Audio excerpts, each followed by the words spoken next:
Hello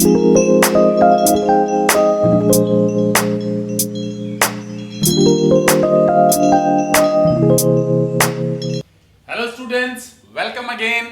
आज हम बात करेंगे क्लास +1 के चैप्टर नंबर 3 में से ट्रिग्नोमेट्रिक इक्वेशंस को सॉल्व करने की तरफ। हमारे को पिछले वीडियो के अंदर मैंने आपके साथ डिस्कस किया था, there are two kind of solutions, one is general solution and another is principal solution. So इन चीजों के बारे में समझने के लिए आप उस वीडियो को देख सकते हैं, मैं लिंक आपको प्रोवाइड कर दूंगा।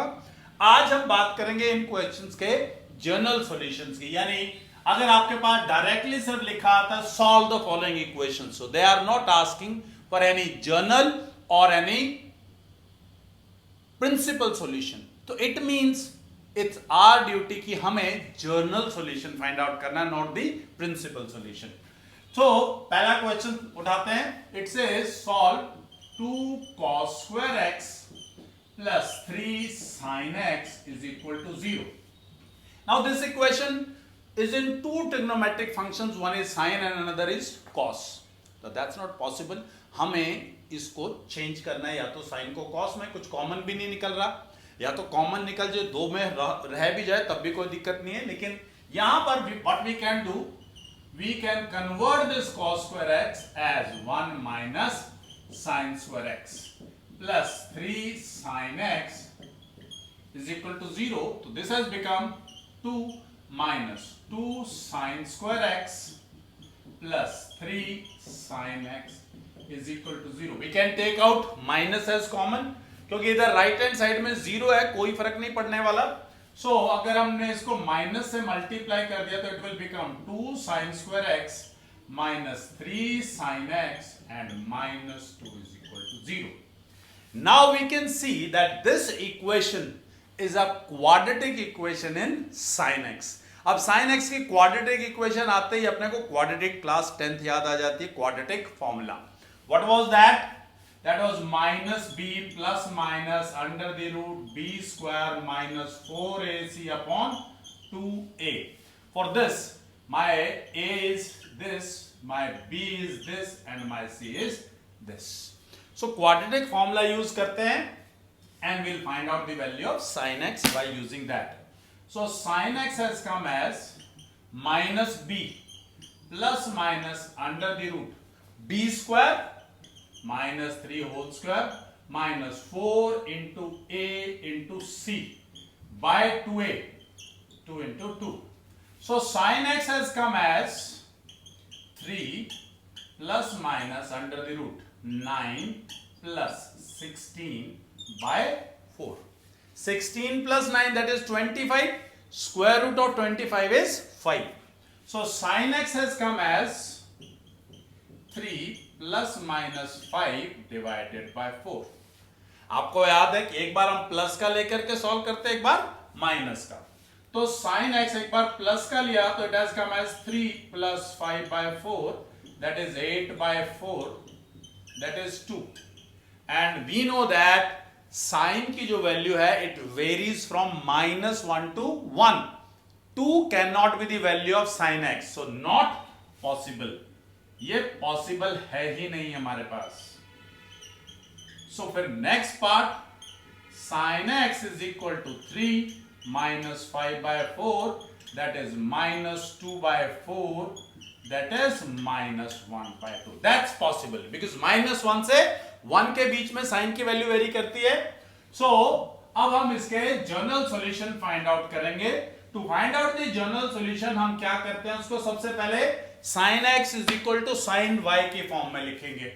अब हमें मालूम है नेगेटिव है, सो हम एंगल ही नेगेटिव ले लेते हैं। Can be write it as sin minus pi by 6. So sin x is equal to sin y आ गया अपने पास। When sin x is equal to sin y, तो x हमारा किसके इक्वल होता था? It used to be n pi plus minus 1 raised to the power n into y. So ये value थी हमारे पास। So यहां से x is equal to n pi plus minus 1 raised to the power n minus pi by 6. So -1 की power एक n है और यहां पे -1 की पावर एक 1 भी है, तो हम we can write it as x is equal to n pi minus 1 raised to the power n plus 1 pi by 6, where n belongs to the integers. This is your general solution for this question number 1. So let's move to second part, which says secant square 2x. अभी तक x में था, अब क्या हो गया, angle क्या हो गया, 2x बन गया. So ऐसे क्वेश्चंस को क्या करेंगे, the method remains the same जो हमने पहले काम किया. ये सीकेंट और टेंजेंट में तो we can convert secant square into tangent. So we will convert secant square 2x into tangent. तो अगर हम कन्वर्ट करेंगे ये क्या बनेगा, it will become 1 plus tangent square 2x 1 minus tangent 2x. Now we'll bring this right hand side to the left hand side. So हमारे पास आ गया tangent square 2x plus tangent 2x plus 1 minus 1 is equal to 0. From here we can take out tangent 2x as common. So हमने tangent of 2x common निकाल लिया. ये रह गया हमारे पास tangent 2x plus 1 is equal to 0. अब product of two numbers is 0. या तो ये 0 होगा या ये 0. So there arise two cases. So हम दोनों केसेस सॉल्व करेंगे. कहता है if tangent of 2x is equal to 0 और tangent of 2x plus 1 is equal to 0. These are the two cases. So from here we can write if tangent 2x is equal to means tangent 0. सो ये बात अपने को याद है कि 2x will come as n pi, means x will come as n pi by 2, where n belongs to set of integers. From here tangent of 2x negative. Tangent is negative in second or in the fourth quadrant. या तो second quadrant में negative है या fourth. So there can also be the two answers. दो तरीके से लिख सकते हैं आप. अब 1 आपको मालूम है पाई बाय 4 पे होता है, तो माइनस पाई बाय 4 के ऊपर भी ये होगा. और सेकेंड क्वाड्रेंट के अंदर अगर हम बात करें तो मींस 180 यानी पाई माइनस पाई बाय 4 यानी 3 पाई बाय 4 भी हो सकता है और माइनस पाई बाय 4 भी. So it's up to you, चाहे आप 3 पाई बाय 4 लेकर के सॉल्व करें, चाहे आप माइनस पाई बाय 4 लेकर के सॉल्व करें, डजंट मेक एनी डिफरेंस. सो मैं इसको लिख रहा हूं tangent 3 pi by 4. You can also right tangent minus pi by 4. कोई एक फर्क नहीं आएगा आंसर में. सो अब tangent x is equal to tangent y. So x is equal to, मैं यहां पर n ले लिया था तो यहां पर मैं इसको m ले रहा हूं, m pi plus 3 pi by 4. अब ये 2 है जो दोनों तरफ डिवाइड करेंगे. x will come as m pi by 2 plus 3 pi by 8, where m belongs to the set of integers.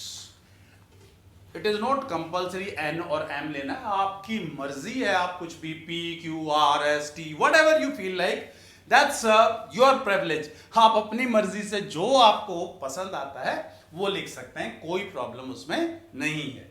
So now let's move to the third part. तीसरे question के बारे में बात करते हैं. So ये थोड़ा सा कॉम्प्लिकेटेड लग रहा है यार, ये तो ऐसा अजीब सा हो गया, इसमें तो प्रोडक्ट ही प्रोडक्ट हो रखी है, यहां पे तो कोई फॉर्मूला भी नजर नहीं आ रहा है. So 4 sin x sin 2x sin 4x is equal to sin 3x. क्या कर सकते हैं, can we write it as 4 sin x और sin 2x की जगह पे can I write sin 3x minus x, और sin 4x को can I write sin 3x plus x is equal to sin 3x. sin a minus b into sin a plus b, अगर मैं इन दोनों को multiply करूं तो अपने पास आता है sin square a minus sin square b. So we'll use that formula. Sin square a means sin square 3x minus sin square b, that is sin square x. And sin 3x can be written as 3 sin x minus 4 sin cube x. So multiply करें, ये आ गया 4 sin cube 3x minus 4 sin square x minus 3 sin x plus, sorry, it is 4 sin cube x plus 4 sin cube x is equal to 0. These are cancelled. From here, can we take out sin x as common? Sin x हमने बाहर निकाल लिया, ये आ गया 4 sin square 3x minus 3 is equal to 0. Again, the product of two numbers is equal to 0. या तो sin x is equal to 0 या 4 sin square 3x minus 3 is equal to 0. So there arises two cases. तो पहला case उठाते हैं, if sin x is equal to 0. We know that अगर sin x 0 है तो x will be definitely n pi. और अगर 4 sin square 3x minus 3 is equal to 0 means 4 sin square 3x is equal to 3 means sin square 3x is equal to 3 by 4 means sin square 3x is equal to under root 3 by 2 whole square. Root 3 by 2 sin में किसकी value है? Yes, that is of sin pi by 3. So it will be written as sin square 3x is equal to sin square pi by 3. Now what is the solution for that? That is 3x is equal to m pi plus pi by 3. If we will divide it, sorry, plus minus. If we will divide it by 3, x is equal to m pi by 3 plus minus pi by 9. And these are your journal solutions. Still, if you find any kind of difficulty in solving the trigonometric equations, whatever question you feel like asking me, you can ask me in the comment box. I'll definitely make a video for you. Thank you very much.